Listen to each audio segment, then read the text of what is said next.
Thank you. We're going to move to a new question, starting with Dr. Ryan. This question is actually under the same umbrella of what we were just talking about. Not intentionally, but some of you wandered into this area already. A story in the local newspaper earlier this year delved into the question of whether the Portsmouth Town Council has a PR problem and whether the body's actions, decisions, and background information are being accurately communicated with the public. Do you think the Town Council and the government in general has a PR problem in Portsmouth? And if so, what should be done about it? If there's a public relations problem, then it may have to do with how governance of the town is perceived. As has been pointed out multiple times, the proceedings of the town council are recorded on the town website. You can look them up if you are actually interested in watching the transactions as they go on. The videos are posted to YouTube. It's like a game of telephone. With any large group of people, if one person says one thing, another person repeats it to a third person, and eventually you start to get things that are perceived to have been said that may or may not have been said or intended the way they're being recorded. So I think the best way for the PR problem, if there is one, to be resolved is for everybody to consult the same sources of information. The town website, consult the minutes of the town meeting, and watch the videos. Thanks. Same question.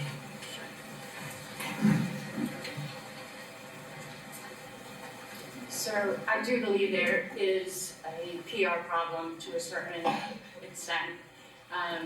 Over times, I know myself have had difficulties finding agendas or minutes for different committees and things in town. With the new website, I hope that we can all work together to get things out there with more openness and transparency to help the residents find the information that they need. Mr. Gleason, same question. Thank you. This is a tough one for me. I don't really understand this whole concept that there's a PR problem. I know we have a website problem. We as councils have to use it as a tool to try and search for previous agendas, to look for background information, and oftentimes the obvious does not come up when you search it. And it's just been revamped, so I was disappointed that we've gone through the motions. There's a company called Civic Plus. I don't recommend them to anybody. That's my own personal opinion. But I think we as a council don't always project the best interest. Are we fun-loving people to work together on every subject? Probably not.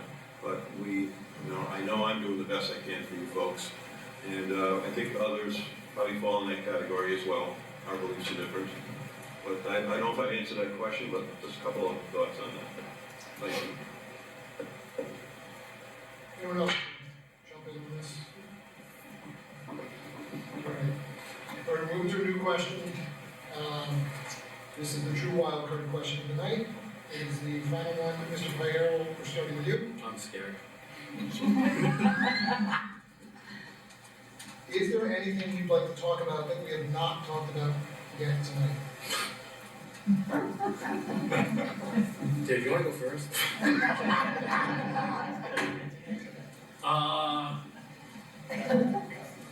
I would say the one thing that actually came up last 2 years ago when we were in our little echo chamber of a forum that didn't come up this year, and it's not really a question, it's more of a where we are now, where are the schools, and what we have done with the schools and what it is. The fact that we have not addressed the schools and the improvements that we have done, and basically the work that the school department has gone through, especially getting our children out of COVID restrictions and any type of educational lag, is testament to the awesome work that our school department has done. So although that was my life for 6 years, I think the fact that we're not discussing it tonight is testament to the fact of the awesome work and the awesome schools that Portsmouth has and how it's known around the entire state. Mr. Fiorillo, same question. All right. Pickleball. Who likes pickleball? So, Parks and Rec, we've talked about this ad nauseum. I'm happy to say that we have secured grants for $5,000 that the town has to match. There was some question of where the court would be, but it will be on our next agenda, which will be October 3rd. So agenda will be out on Tuesday. But I think getting more stuff in the town is what I am trying to bring to the table. And as I said before, small business owner, doing more stuff as pickleball. Hopefully the town can get on board and we can get pickleball. Maybe we, at some point in time, we can secure basketball courts or tennis courts that are not located at the high school, because that is a question. You can't use them during the day when school is in session. So really trying to dive in and see what we can do to bring the best value for the residents here in Portsmouth. And I think pickleball, I think, is a big one. So that's it. And Mr. Levesque, same question. You covered everything. Because that is open to all, anyone else with time left is welcome to jump in. Sure. So one of the big elephants in the room that wasn't brought up is the town budget. We have a $74 million budget. And every year it goes up. And every year we get cut by the state of Rhode Island. Our school department has been cut by over $5 million in the past 12 years. The state of Rhode Island's, in the past 3 months, has caused the town to be incurred a $250,000 extra hole in their budget that we didn't know about, because they reinstated, which I believe they should have, the COLAs for the union members that were taken out by Gina Raimondo a few years back. But they did it after all the towns passed their budgets and didn't put any funding in the state budget to cover that hole. They also took the excise tax that you use to all pay for your cars and level funded us, but they don't provide an escalator for that funding every year. So that creates a hole in our budget every year. The state of Rhode Island has done a very poor job in supporting the suburban towns of Rhode Island like Portsmouth. And I would request that our state legislatures who are sitting in the back help the town of Portsmouth to get more funding back to the town. We spend millions and millions and millions of dollars as a community up to the State House and get very little back. Anyone else? Yes. Ms. McDowell, anything else we haven't talked about you'd like to touch on? Yes, thank God I have you next to me. Thanks. He is a doctor. One of the things that saddens me the most in Portsmouth is this party divide when it comes to town politics. Any town councils, I feel, should be more concerned in making policy that is best for Portsmouth than voting the party line or separating parties. I am one of those people that believes it should be policy over party. That 47% of Portsmouth voters are non-affiliated. What does that tell us? Maybe those voters believe too that it should be policy over party. Newport, Middletown, and Tiverton have elections that are non-partisan. And what are we afraid of? I support that our town council vote to amend the charter and put the non-partisan issue on the ballot in a special election and let the people voters decide. This little anecdote is, I was on a select board for 8 years, and I didn't know what the guy on the left party was or the person on the right party was, and that is the truth. And I think that's really how we should operate in town elections. And I feel very strongly about that. I think we'll be a better town if we have nonpartisan elections.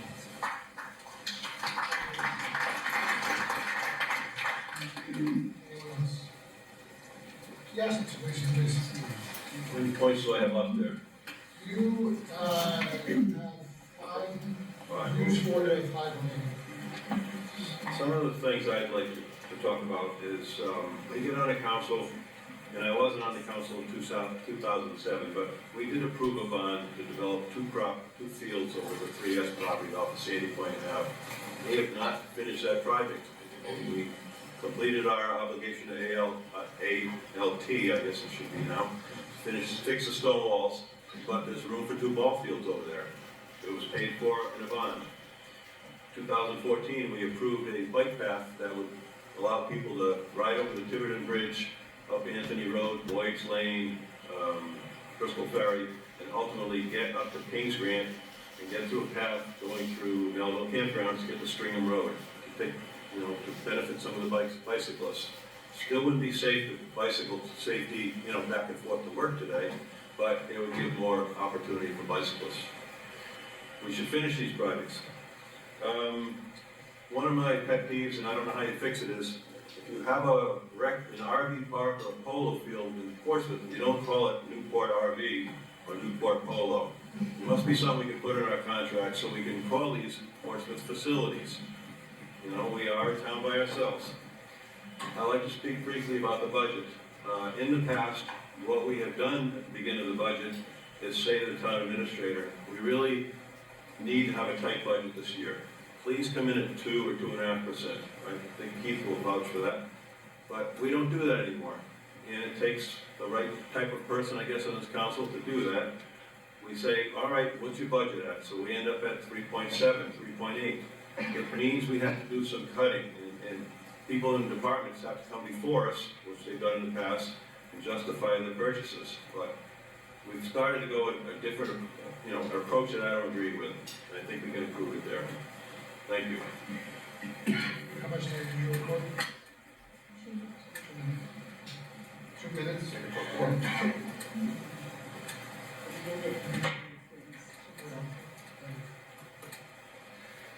Okay, anyone else? We're ahead of the pace. I have a question from the audience. I'm going to throw an add-on here. We'll go down the road. Everyone can have, we'll have 1 minute for this. I'll go my left to right. So, there's one. What would you do with an influx of money that came into the town? I don't know how much that is. I didn't bring the question, but what would you do with an influx of money that at its disposal? Sure. That's a great question. First and foremost, I work large projects as an engineer and cover the budget. It's always make sure that whenever you're starting something new, you can look at the total cost of the project, not just what is the cost of it today. I would make sure we keep the budget balanced, ensure that we are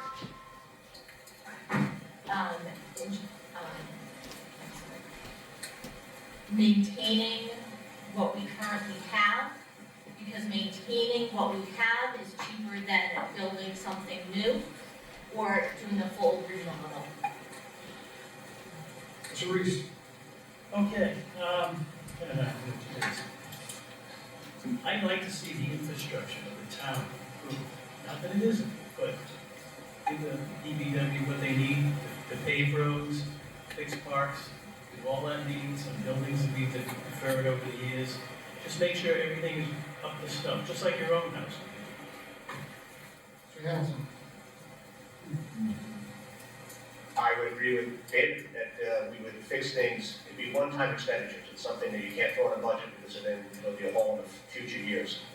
So one-time expenditures, each year, over the past 12 years now, we've spent anywhere from $750 to $1 million on roads. I think Brian and DPW do a fantastic job of getting those jobs done.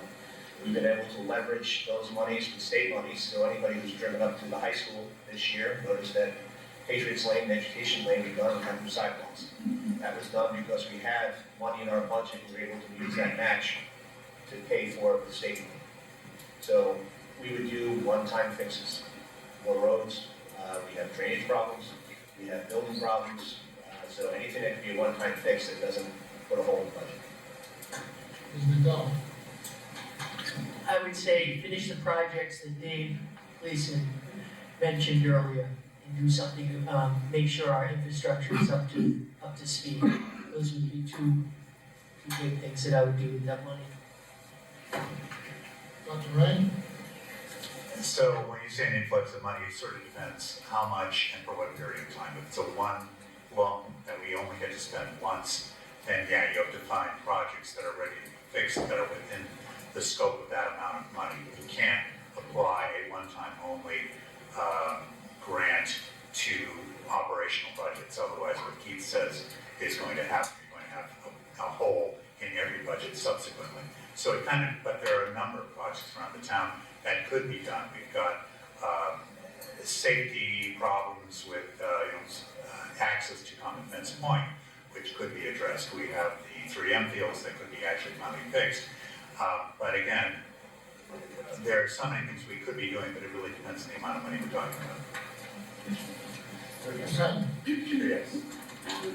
I would also like to see some of the projects finished, if that would be possible. If not, I do think that we need to work on fixing our roads and sidewalks. And ask the residents, what do they think needs to be done in Portsmouth, and see what those options are as well, depending on the amount of money. It's gonna use some of my time to correct this pattern. The sidewalks are usually a state issue, so we're not gonna spend the money on the state properties. Thank you. And we have a lot of state roads in Portsmouth. We're taking care of our own, and I think we're doing a good job on that. If I had the money, I think what I would do is build a new senior center. That way, we're not worried about shared space. If I had the right amount of money, maybe the Ann Hutchinson School would be the right building, but I know the previous town administrator, he wanted to sell that building at that location and build a new senior center behind it, and that never happened. But that would be my ultimate wish, because I think shared facility is gonna be a problem in the future. I'm gonna give the least sexiest answer in the world, pay down bond debt. Saves taxpayer money in the long run, and at the same time, it doesn't create a structural deficit. Good answer. If we're talking about a large lump of sum, like we're gonna be getting from the wind farm, about $600,000. Pickleball, as I said before, I'm gonna keep beating that until we get one. The courts at high school is just it's a temporary, because it's in addition to the tennis courts, we're just restriping them. But a new pickleball court estimate is about $200,000 a year. So if we had $600,000, I'd spend $200,000 on pickleball. The rest would be fixing up infrastructure, pave some roads. I know DPW did a wonderful job down in Island Park, and yeah, pickleball. Mr. Levesque? If it's one-time income, you use one-time expenses, and Mr. Cordero was right, you buy down your bond. If it is in fact over one time, then I think we really should have, more commitment to the people who work for the town. The fact is that it is almost impossible for most people, unless they have a family that gave them a house or built it themselves, to live within the town of Portsmouth. It is a wealthy community, but most of the people who work here have been priced out. That would be one of the things I would do. Have to understand that most projects are multi-year. If it's not a multi-year source of money, you're not going to be able to do anything but start. Oh, come on. We're doing our job. Okay. All right, we're going to move to closing statements. So I'm going to, Mr. Levesque, we're going to start with you and come back down this way. So, I sprung that tough question on you first. You get the last word. 90 seconds. 90 seconds. Plus, Yeah, thank you very much. hold on. Plus, everybody's time. So some of you can talk for a long time if you choose to. But I'll give you each one of you, and I'll tell you how much time you have. So, Mr. Levesque, you have up to 2.5 minutes if you choose. I hope I don't choose. I'm a little frustrated sitting here tonight. You cannot have government on wishful thinking. We live in the state of Rhode Island. It has a Department of Transportation. It has the Energy Facility Study Board. You have to be able to work with these organizations. You can't decide that, no offense, that, oh, if we just refigure this or change that. We've looked at East Main Road for like 50 years, and everything that could be a stopgap has been tried. And if you want to try and widen East Main Road, God help you, there are like 1,000 cuts, 1,000 individual property owners, all of whom would lose their front yard. And that isn't going to happen.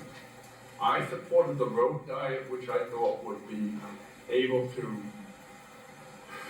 help ameliorate some of these problems. And so you understand, I'm very concerned because the state government is doing everything in its power to advance affordable housing, which is a very good idea. But if in fact it leads to more housing on Aquidneck Island, we will have a transportation system already at crisis point neighborhoods. We have to have alternatives to the current traffic transportation. We have to have a real, genuine commitment to energy problems.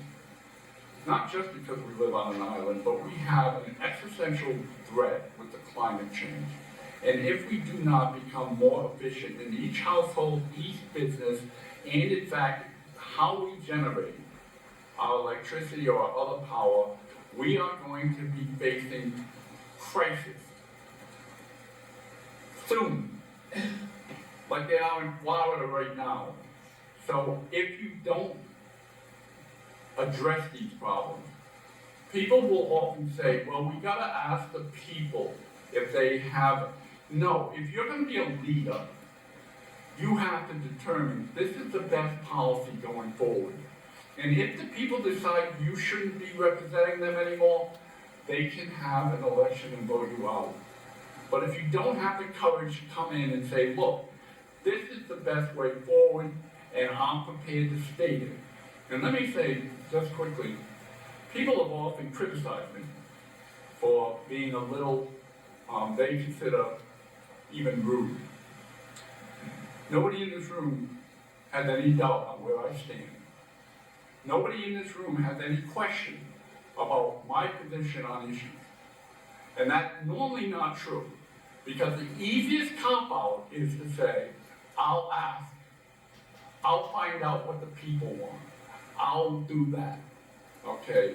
Now, you want to be a leader, be a leader. Take a stand.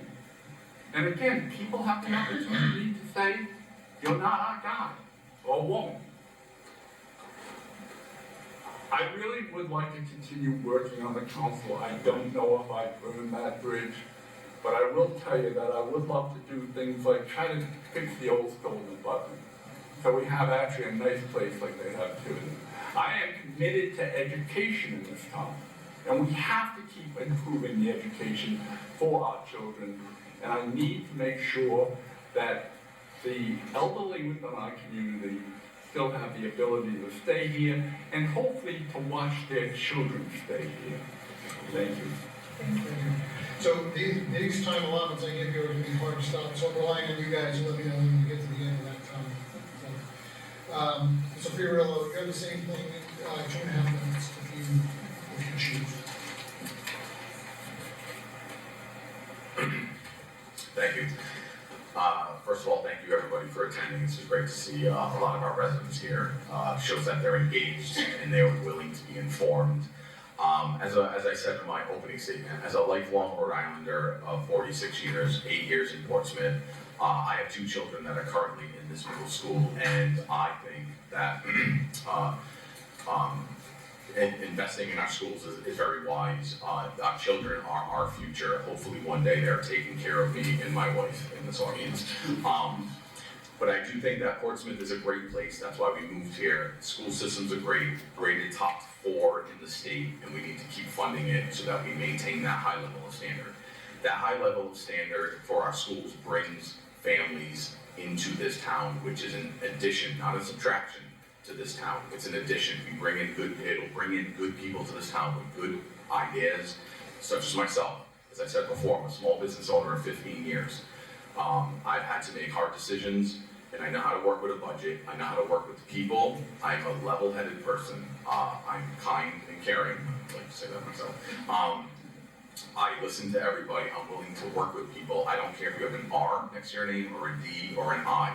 I'm willing to work and listen to science, facts, and reason for decisions that I make. As far as with the wind energy, when we went to Europe for 2 weeks, and every port that we went into, as far as your eye can see, there are wind farms. And I look at that and say, well, what do they know that we do not know here in America? It is such a taboo word to say wind farms in America. But guess what? They're already doing it, and they're already ahead of the curve. We are trying to catch up. This was going to happen no matter what. The state and all the regulatory agencies were going to do this. What can we get for this town? And I think our council and administration did the best job they can. We are going to benefit by $23 million over the next 30 years, which is about $500,000 to $600,000 a year. That's money that we can put into fixing infrastructure, building pickleball. I'm going to keep championing that. I'm going to keep saying it. There's many things that we can do. I would love the opportunity to sit on this council with like-minded people and working with everybody, and I hope to get your vote in November. Thank you. Thank you. Mr. Mayor, you have up to 4 minutes. Well, definitely not using that. If you choose. I, like most people in this audience, want to get home and have dinner with our families. So I'm Juan Carlos Payero. I would love to continue working on behalf of our town, on the council, like I've done on the council and on the school committee for the last 6 years. And I hope that this evening provided an opportunity to see the differences between candidates and what our vision is for the future of our town. Portsmouth is small enough to try and big enough to matter. And I think that with the leadership that we've had for the last couple of years on the council, that we can continue making strides towards a much better town that we have. So I thank you all for being here, and I hope that I can count on your vote starting on October 16th and through the end of the election season. And Mr. Gleason has up to 2.5. Thank you.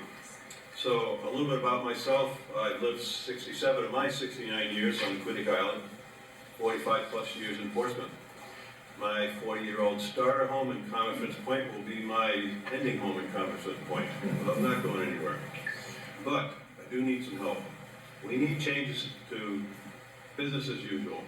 I suspect that many of you have seen me at town council meetings or on Channel 18, trying to get to sleep, or read about my attempts for change in the Portsmouth Times. As one town council member, I can't move the needle by myself. But if anything, I have brought to your attention the following issues. The town and school committee added 3 employees to a closed pension plan.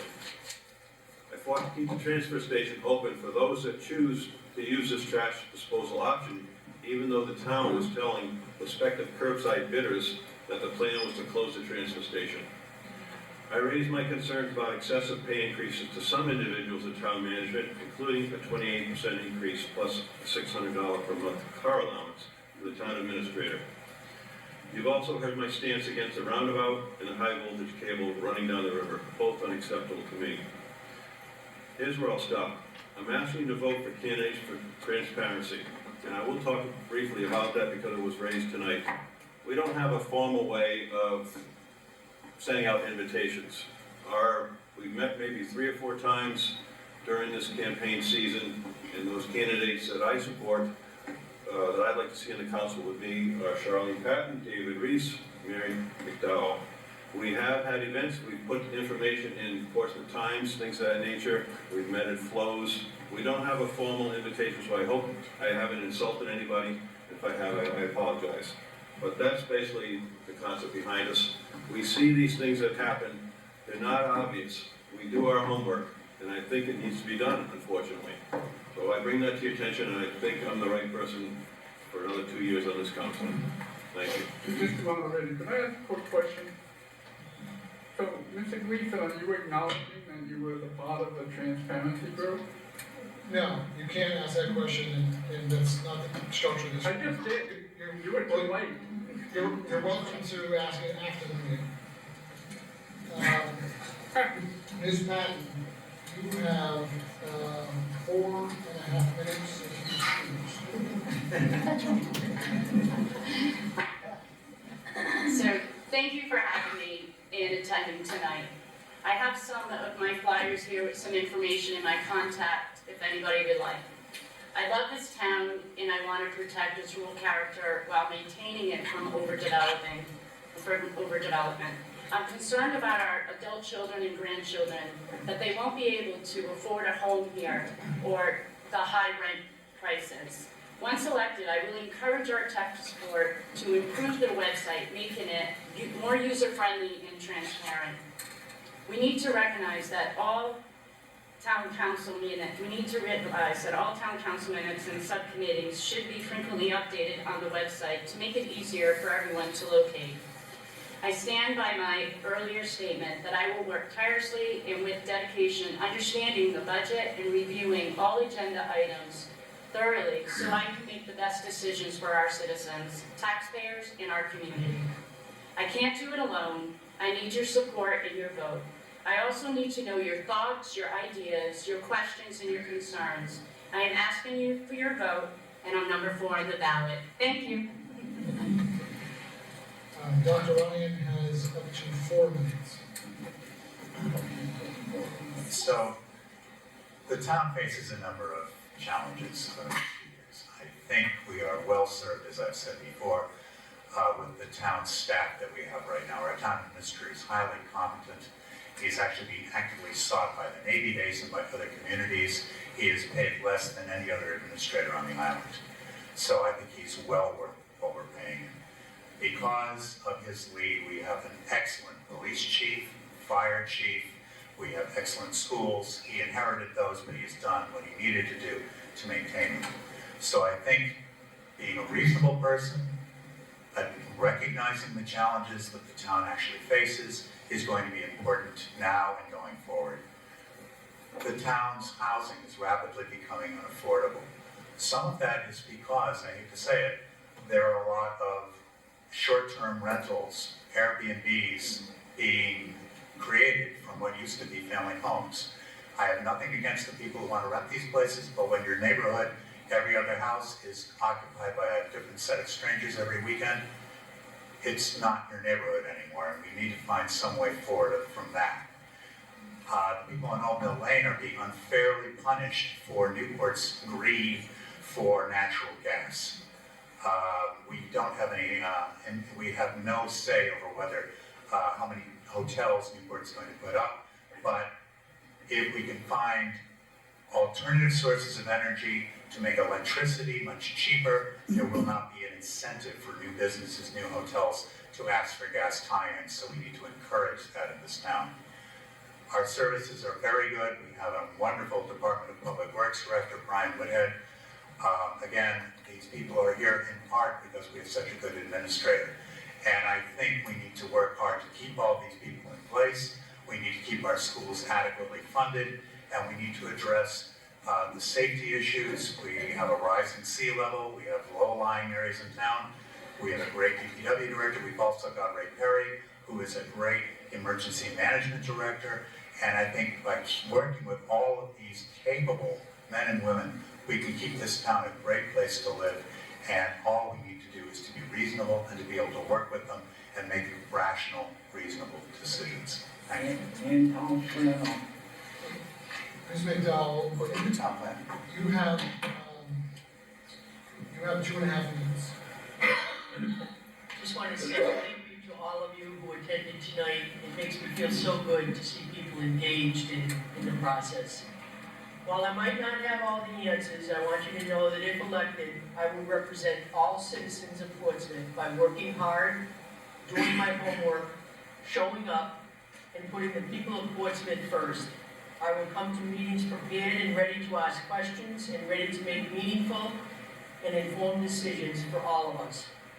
I am running as an independent, not representing one party or one constituency, but all parties and all constituencies. I believe that I can have a positive impact on town policy and town procedures by bringing more transparency and accountability to our town. I will work collaboratively with my fellow council members to always do what's best for you. You are the best asset in Portsmouth, the people. You must be listened to, respected, validated, and your voices must be heard.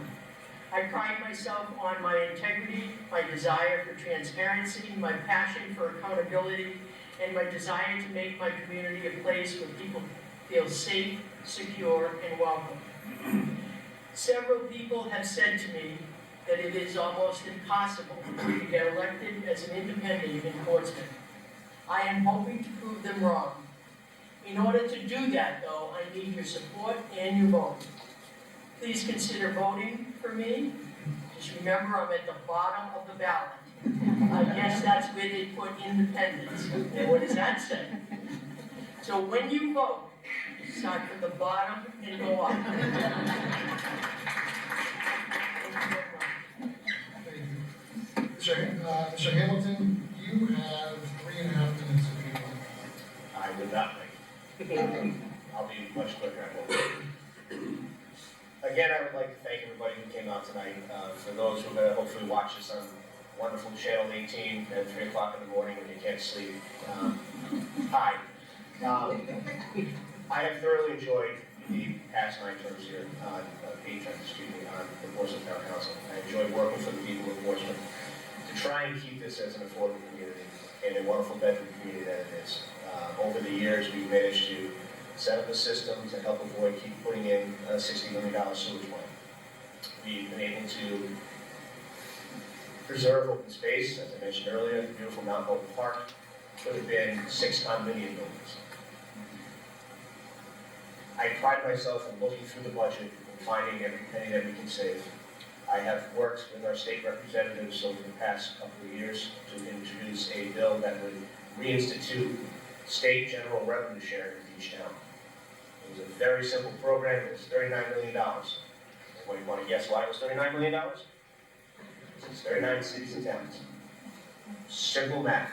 Every citizen gets X dollars.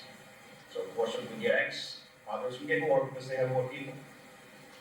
But they couldn't find a way to put it in the budget. I've asked again for it to be put in last year.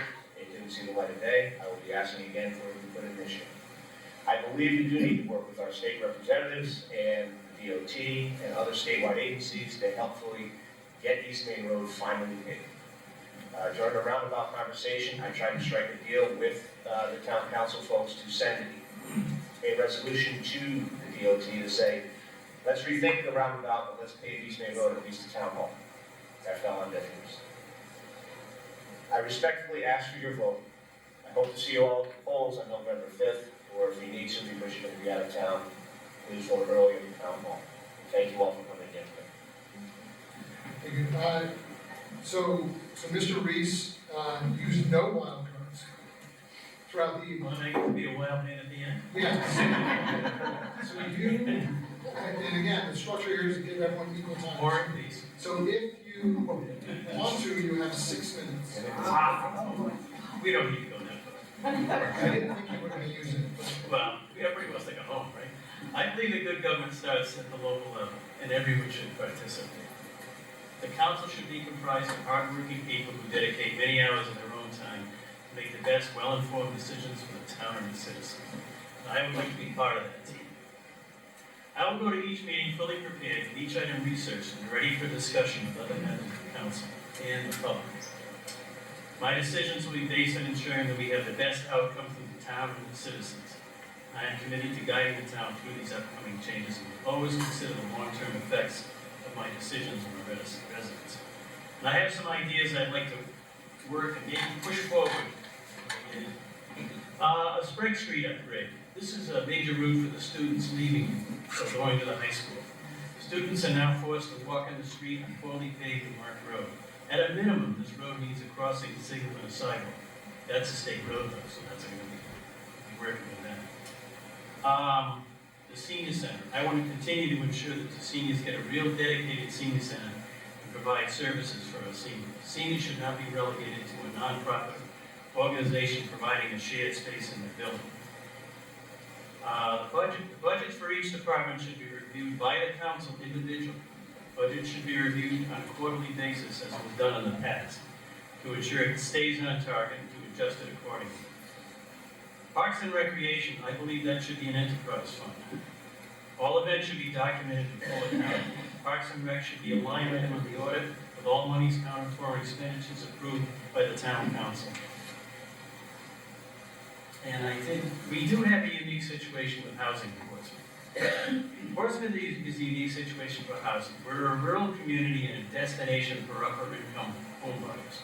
High income housing fills most available lots as it provides the most profits. Perhaps we could provide incentives to build cluster housing and affordable homes. That's something that we can be considered. There are other solutions. But Portsmouth is also limited by its lack of infrastructure, increased density. The problem, which was mentioned earlier, is also compounded by the development of short-term rentals, a free enterprise. These take many affordable properties off the market, especially in areas such as Island Park, which until a few years ago was a working-class community. Higher taxes, forced septic system replacement, government regulations forced out long-term residents who were replaced by high-end rentals and residents. We may be able to do something like limit the density in neighborhoods or a community. So I would like to ask for your vote in the upcoming election. And Ms. Blank, you have up to 4.5 minutes if you choose to use it. Thank you very much. First and foremost, thank you to the League of Women Voters, and thank you especially to you ladies here during the time. You have been cracking me up and being phenomenal. A special thank you to those attending. Democracy works when the citizens are involved. And I applaud you for coming out, taking the time to meet everyone, hear what people have to say. It's unrelated. I'm sorry. It's great to see so many people wanting to make Portsmouth as good as it can be. We have different opinions of how to do that, but I appreciate that we have so many candidates because this is a phenomenal town. And I want it to continue to grow and be fantastic. I'm just proud of the people that we have here, of the schools that we've cultivated, and the environment especially, and the scenery that we have. To make good decisions, you need to have good information. It's paramount. As an engineer, I solve hard problems routinely, and I have to prioritize the balancing of cost and delivering results every day. That's what I do.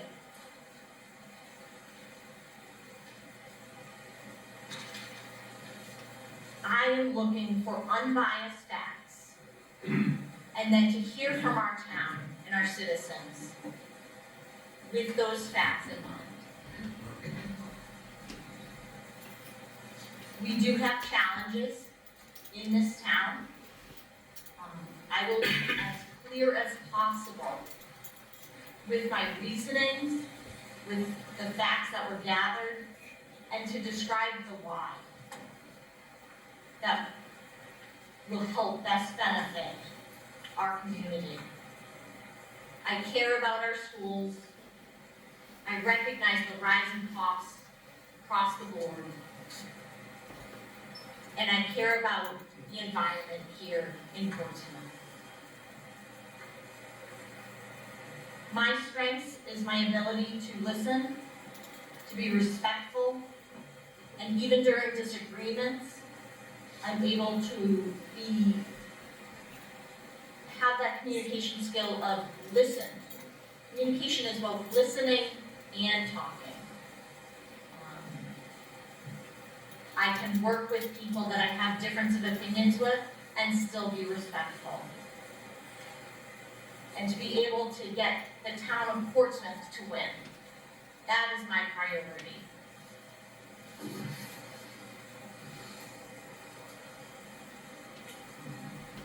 I feel the job here in town council is to listen and to work for the best of the community, for everyone. And as stated before, democracy works the best when we're all involved. It's nice to have so many people that come out when we have these big important issues, that we fill the high school, that everyone gets heard. I want to hear from people. I appreciate you guys coming out. I appreciate having the honor to possibly run and serve this town. I want what's best for this town. Thank you very much. Thank you. And so I'll just wrap us up. Thank you to the legal and the voters and the volunteers. It's not an easy job to put this together into one evening. And in a moment, let's give a round of applause to Kim. It's not easy to sit here and have questions come at you. It's not an easy job, no matter how many years you've served in. So great job to everyone, and a round of applause.